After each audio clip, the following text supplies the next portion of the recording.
So let's get into equalization. What is equalization? Equalization is the process of adjusting the volume of different frequency bands within an audio signal. But what does that mean? If you remember your parents' old stereo, it had a bass knob and a treble knob. Those knobs would change the volume of the lows or the highs on what you were listening to. That's equalization. So this is the EQ section for my little mixer here. I've got a high range that I can boost or cut. I've got a mid range that I can boost or cut. And I've got the very low range, and I'll explain that to you later. There's a couple of different types of equalizers I want to go over and explain to you right now. First one's called a graphic equalizer, and it has a slider for each frequency that you're going to adjust to make louder or quieter. Second kind of equalizer is a parametric equalizer, and that has a knob that allows you to sweep the individual frequency, whereas the graphic only has a lever for the frequency that's close enough to where you're at. The Sonitas equalizer that comes with Cakewalk has both kind of a parametric and shelving EQs. So the shelving allows you to sweep a much broader frequency range. And then you've got what they call peak dip, which is your parametric, that lets you really hone in on a much narrower band of equalization.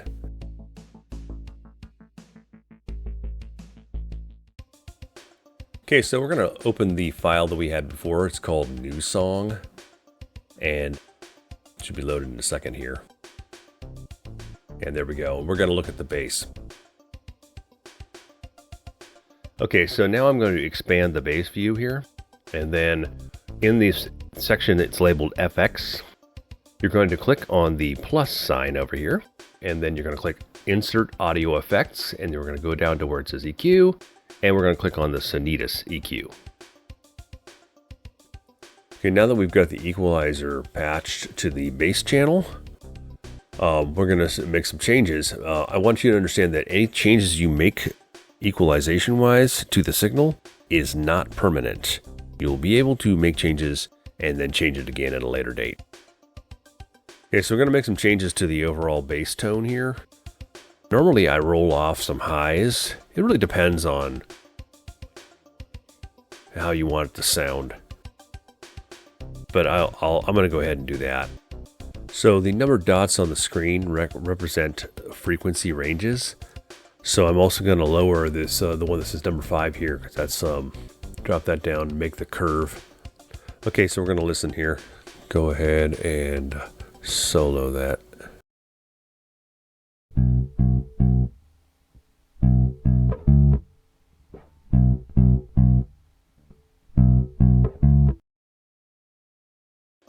Okay, so I'm going to go ahead and add equalization to the keys as well.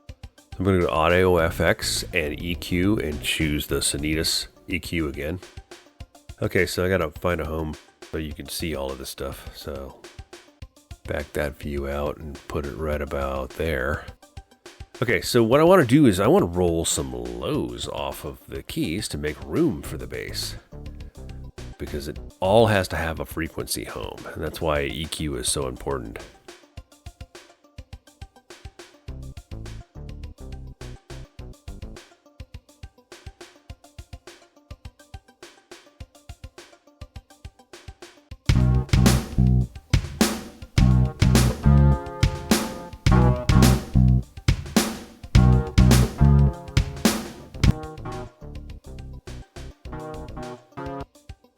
Okay, so I want to brighten up the highs a little bit on the keys. I'm going to get into this more later.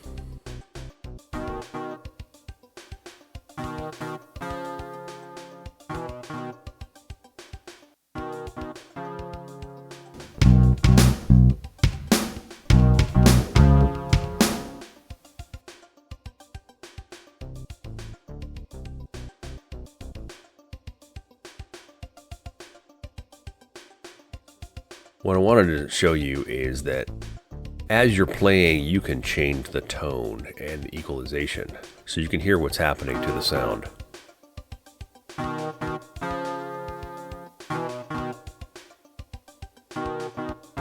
You'll hear it in the mids here.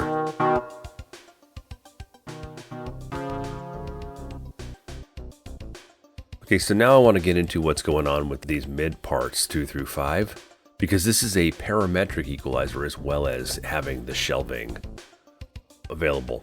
So when you click on 4 and you see 4's got the peak dip, that is actually parametric. And you can change it to shelving so that you just be boosting a bigger, broader section. But when you're set to peak dip versus shelving, you have much more control over what you're adjusting. I'm going to set this back to peak dip.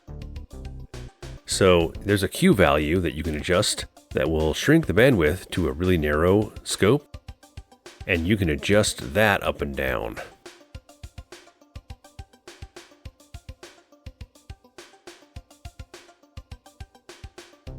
You can hear it better when you boost a narrow signal.